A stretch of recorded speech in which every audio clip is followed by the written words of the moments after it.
The first covenant included regulations for worship and an earthly sanctuary.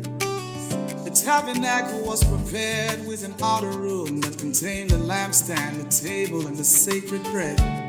This area was known as the holy place. Beyond the second curtain was the inner room called the most holy place.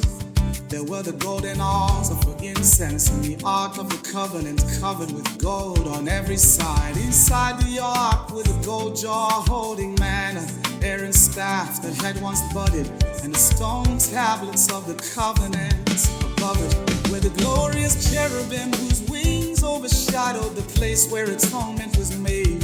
These details point to deeper truths that cannot all be explained here. When everything had been arranged, the priest regularly entered the outer room to carry out their daily ministry. But only the high priest could enter the inner room, and only once each year. He never entered without the blood of a sacrifice, which he offered for his own sins and for the sins the people had committed in ignorance.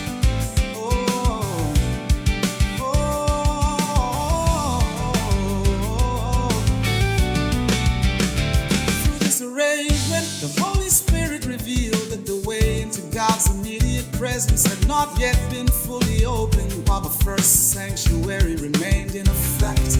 These ceremonies served as illustrations for that time. The gifts and sacrifices offered under that system could not completely cleanse the conscience of the worshiper.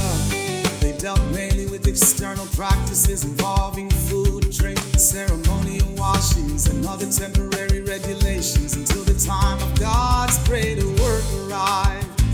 Then Christ came as the high priest of the good things that have now been fulfilled. He entered the greater and perfect sanctuary, not one built by human hands or belonging to this created world. He entered the most holy place once for all, not with the blood of goats and calves, but through his own blood, obtaining eternal redemption. If the blood of animals and the ceremonial sprinkling under the old system could restore outward ceremonial purity, how much more will the blood of Christ cleanse our consciences from works that lead to death, so that we may joyfully serve the living God?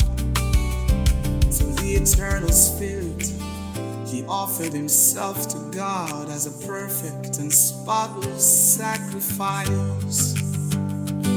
For this reason, Christ is the mediator of a new covenant. His death has provided redemption from the sins committed under the first covenant, so that those whom God has called may receive the eternal inheritance He has promised. A covenant that takes effect through death requires the death of the one by whom it is established. It is not put into force while that person still lives.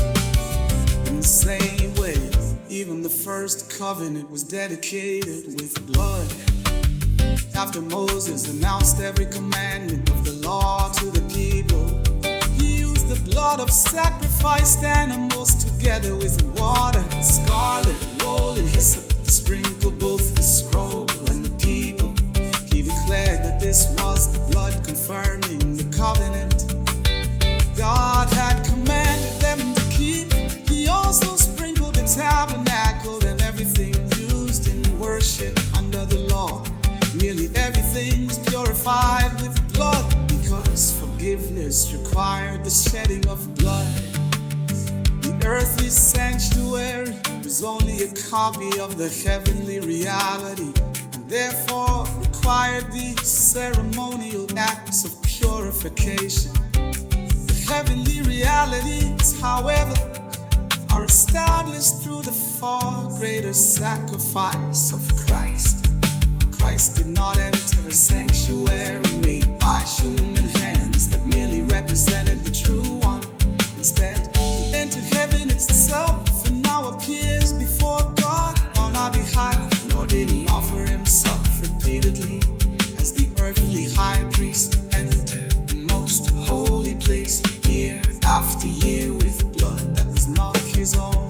If that had been necessary,